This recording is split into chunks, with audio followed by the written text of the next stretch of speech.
Bonjour, bonjour à tous. Donc voilà, avec un peu de retard, j'avais dit pour 10 heures, mais voilà, c'était juste pour finir un peu le travail, enfin le message.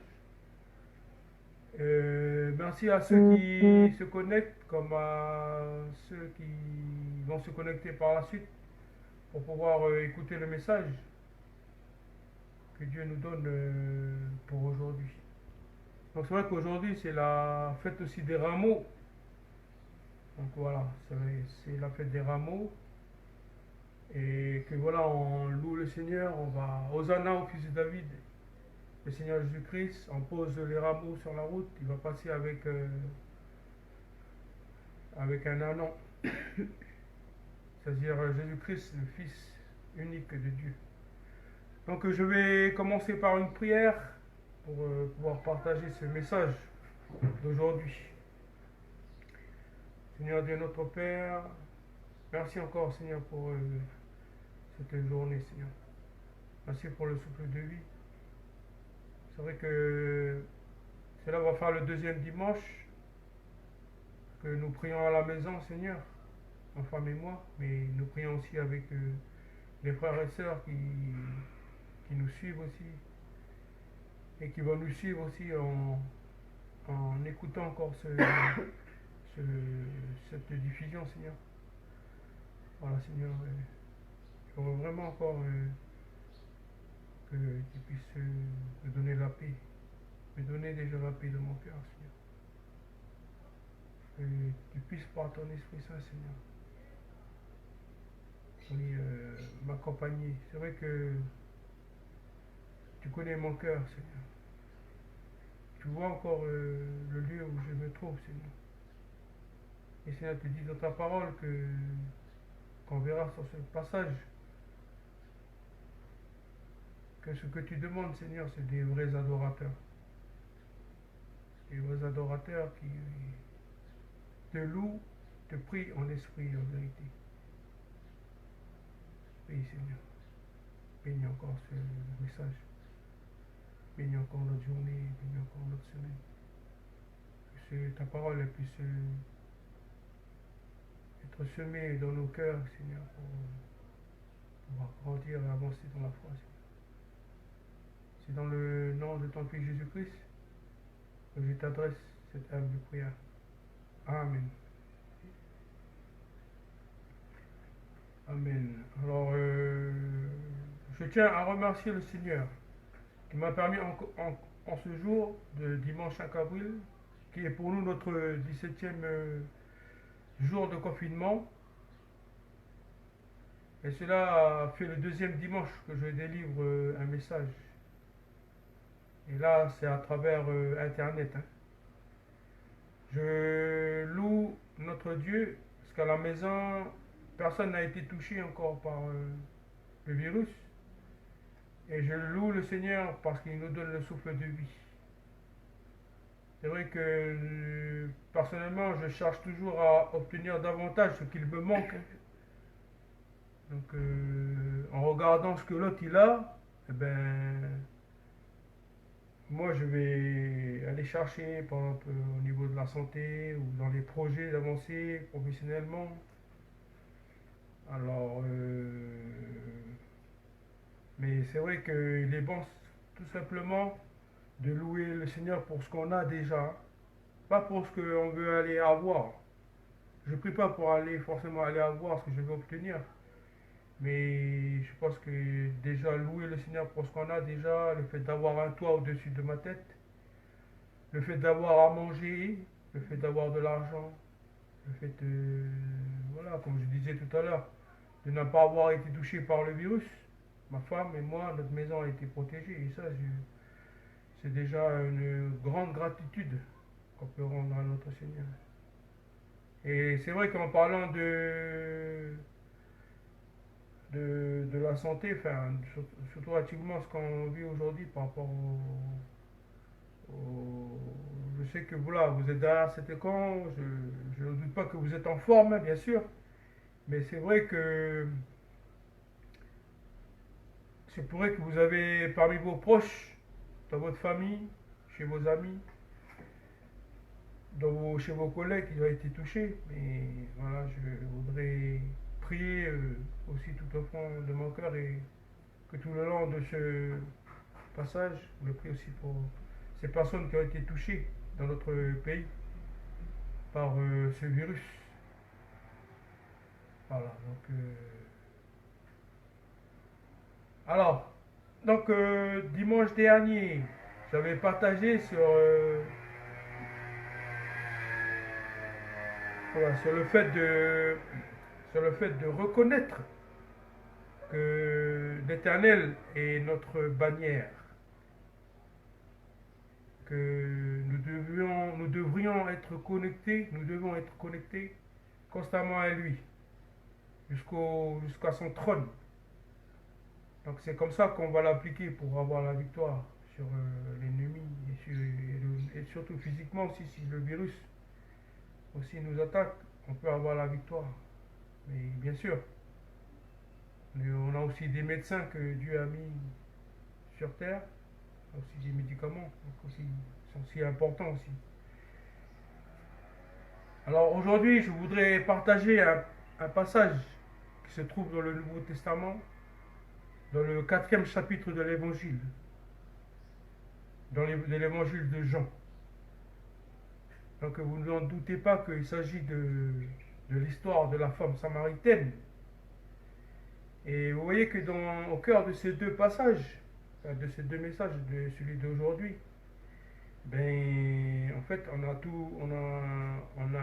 on va dire ça, on a dans le premier passage, enfin pour moi en fait dans le cœur de ces passages ça reste le même en fait, c'est que nous avons Dieu comme bannière et le passage d'aujourd'hui c'est le fait de boire le don de Dieu, de boire cette eau qui par la suite cette eau deviendra en nous une source d'eau vive qui va jaillir jusque dans la vie éternelle. Voilà, c'est ça un peu les. Donc voilà, nous avons ce côté où Dieu est notre bannière, mais nous avons aussi Dieu qui est notre eau vive. Donc, comme je disais, au tout début de ce message, qu'on en est à notre 17e jour de confinement, et que d'ailleurs, en Nouvelle-Calédonie, il prolonge jusqu'au 13 avril, c'est que notre île, la Nouvelle-Calédonie, elle a été aussi touchée de plein fouet. On en compte à ce jour presque une vingtaine de personnes qui ont été touchées. Donc, dont une personne a été guérie, donc loué soit notre Dieu. Et voilà, aux dernières nouvelles, le corps de nos dirigeants politiques de notre pays aussi qui a été visé. Et c'est de nous, en tant que chrétiens, notre devoir, c'est de prier pour nos autorités. Parce que Dieu a institué les autorités, qu'elles soient médicinales, qu'elles soient religieuses ou politiques. Donc, il est de notre devoir de prier pour nos autorités. En fait, par mon message, j'aimerais faire émerger. Je ne vais pas forcément le lire, le message de Jean 4, hein, vous le lirez après par la suite. Jean 4 du verset 1 au verset 26. Après, si vous l'allez plus loin, vous pouvez aller jusqu'au verset 42. Donc voilà, c'est Jésus et la femme samaritaine. Donc dans ce message, j'aimerais faire émerger quelques leçons à en tirer pour notre situation actuelle. C'est vrai, je le disais dans mon précédent message, qu'il est merveilleux de dire que de toute façon, si je meurs, je serai bien heureux de me retrouver au ciel auprès de Dieu. La mort m'est un gain et tout. Et que je n'ai pas à craindre de ce qui tue le corps. Voilà, etc. Mais on oublie que Dieu a donné à chacun de nous une mission sur terre. Il veut aussi qu'on prenne soin de sa vie pour être le reflet de sa lumière ici-bas sur terre. La vie éternelle que Dieu nous donne ne commence pas une fois arrivé dans la tombe. Non, depuis que Dieu a fondé le monde, ou même avant, ben, il est dit que Dieu t'a formé dans le creux de ses mains, dans le sang maternel. Il t'avait déjà connu. Et d'autre part, dans mes recherches par rapport pour ce message d'aujourd'hui, mais à travers différents commentaires de la Bible d'études et différents messages donnés sur ce passage, hein, c'est-à-dire sur la femme samaritaine, que j'ai vu sur les réseaux sociaux, ben, ce sont des messages qui ont été donnés avant la crise qu'on vit aujourd'hui, avant cette crise. Mais c'est pour dire que ce message-là, il est valable avant la crise qu'on a vécue aujourd'hui. Ce message qui est passé à travers cette histoire de Jésus et la femme samaritaine, elle est valable avant la crise, elle sera valable pendant la crise, parce que c'est le message de l'évangile. C'est le message même de l'évangile. Pendant la crise, et elle est valable encore après la crise. Donc du coup, le message que je donne, enfin ce message-là que je donne pour aujourd'hui, je le contextualiserai, je le contextualise à notre situation d'aujourd'hui. Et c'est pour ça que bon, je vous demande, on va pas forcément lire le passage, mais voilà. C'est-à-dire, je vais vous raconter en fait cette histoire, mais réactualisée dans notre vie d'aujourd'hui. Alors, dans cette histoire, en ce temps-là, et c'était la période de plein confinement.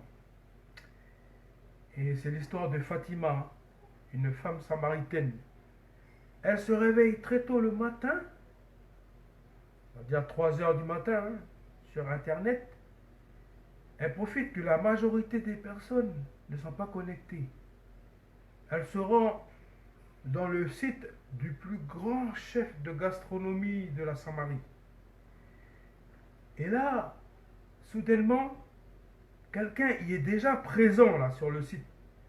Avec le pseudo, on peut lire sur le pseudo. Imaginez, hein, je vous laisse imaginer que vous êtes devant le petit écran, vous voyez en fait cette image-là. Et quelqu'un il est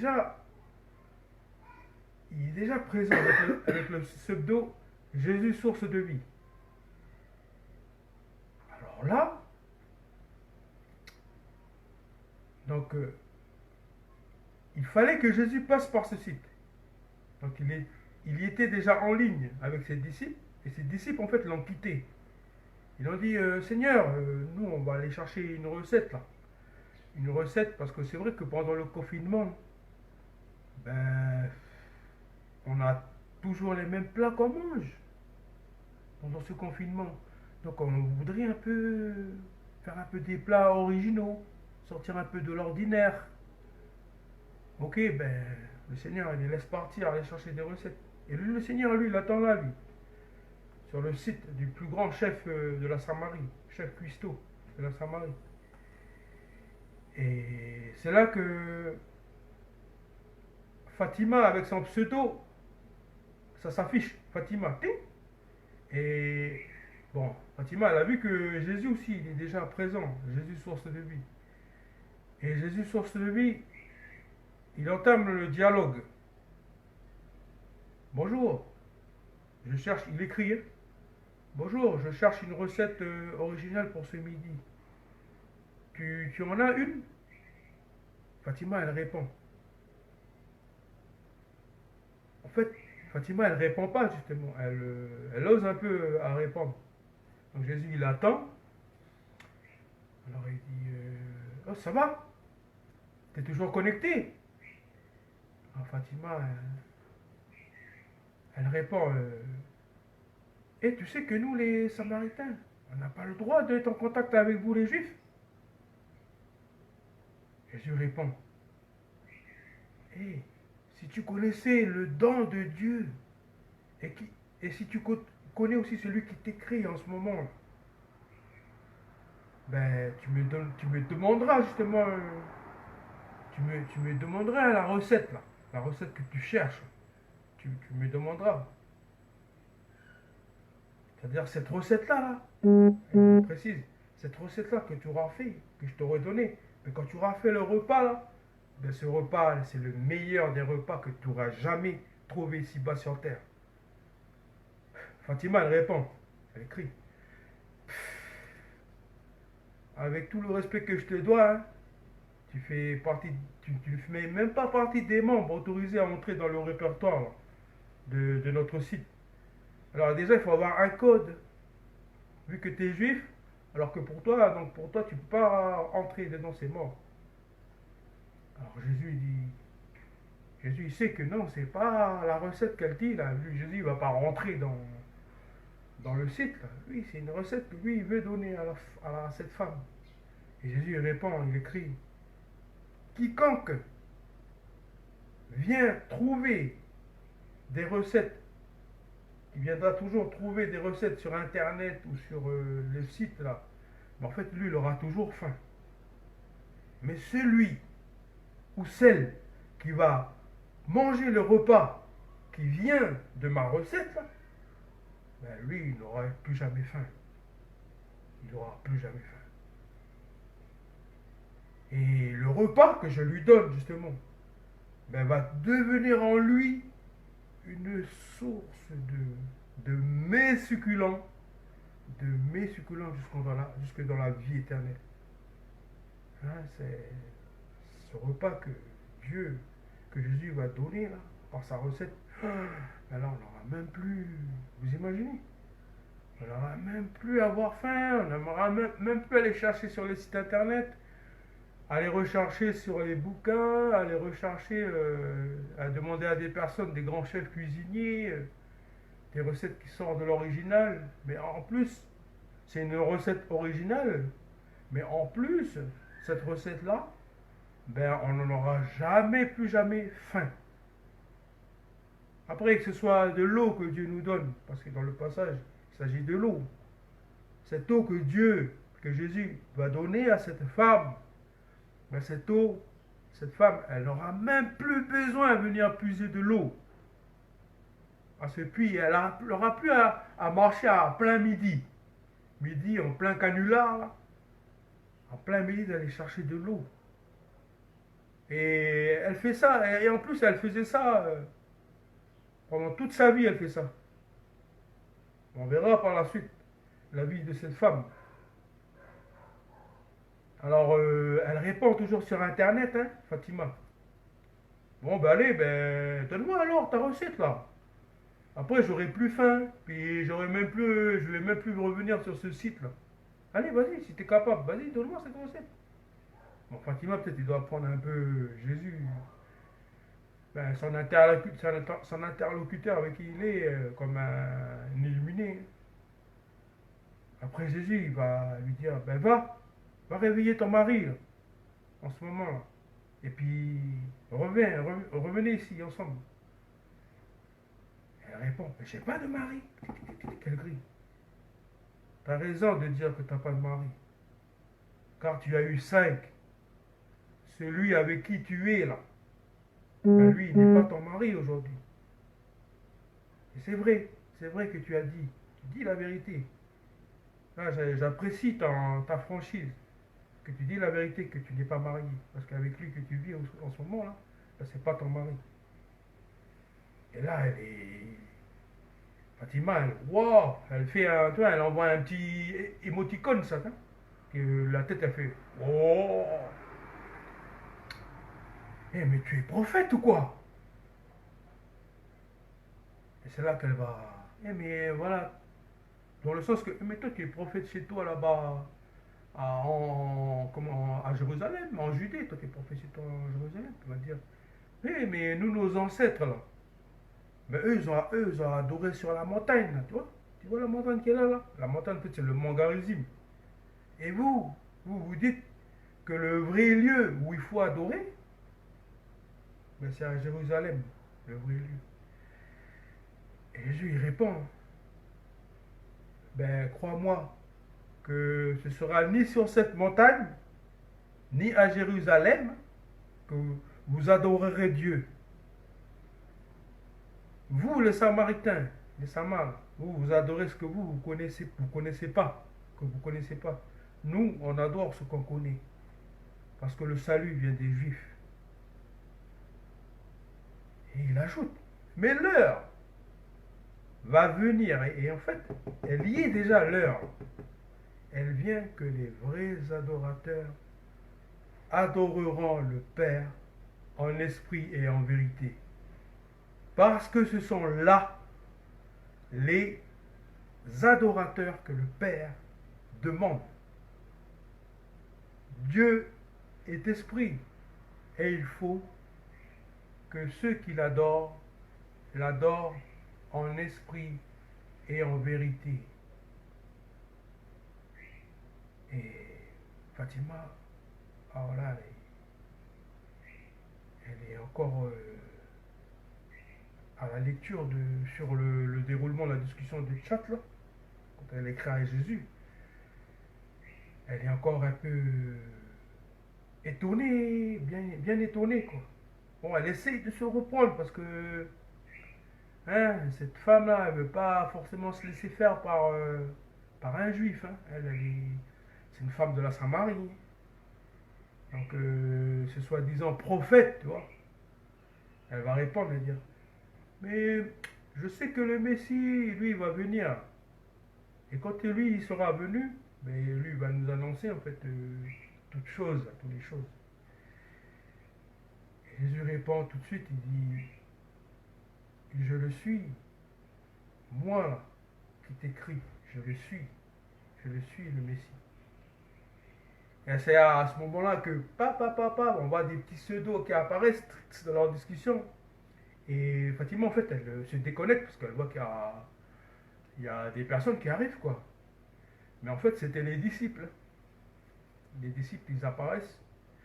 Et Fatima, pendant ce temps-là, elle était, là, c'était, quand Jésus lui a dit, je le suis, le Messie, Fatima, elle a été touchée. Hein. Elle a dit, ah, mais le Messie, là, c'est lui que même les Juifs, ils attendent. Hein. C'est lui, là, le Messie, le Christ, que Dieu, il envoie pour sauver l'humanité. Pas seulement uniquement sauver les Juifs, les Samaritains, mais sauver l'humanité. Donc Fatima, là, elle se déconnecte, puis elle va voir en fait, les autres de sa communauté dans un site internet exclusivement réservé à la communauté. Puis elle a dit, hé, venez voir, dans le site du grand chef, là, de notre grand chef, le grand chef cuisinier, là, venez voir. Il y a quelqu'un, là, je suis rentré en contact avec lui. Mais cette personne-là, elle s'appelle Jésus. Elle s'appelle Jésus, Jésus source de vie, c'est son pseudo. Et cette personne-là, elle a tout dit. Elle a tout dit ce que j'ai fait de A à Z toute ma vie. Depuis que je suis né, enfin on va dire là, mais toute mon histoire, cette personne, alors qu'on voilà, on n'est même pas amis sur Facebook, voilà, j'ai jamais diffusé mes photos de ma famille. Donc voilà, je l'ai rencontré comme ça, quoi. Donc elle ajoute, elle dit, ne serait-ce pas Jésus-Christ? Alors, les personnes disent, ben allez, on va aller rentrer dans le site là, on va aller le rencontrer lui là. Parce que non, on veut aussi rencontrer on veut rencontrer aussi le Messie.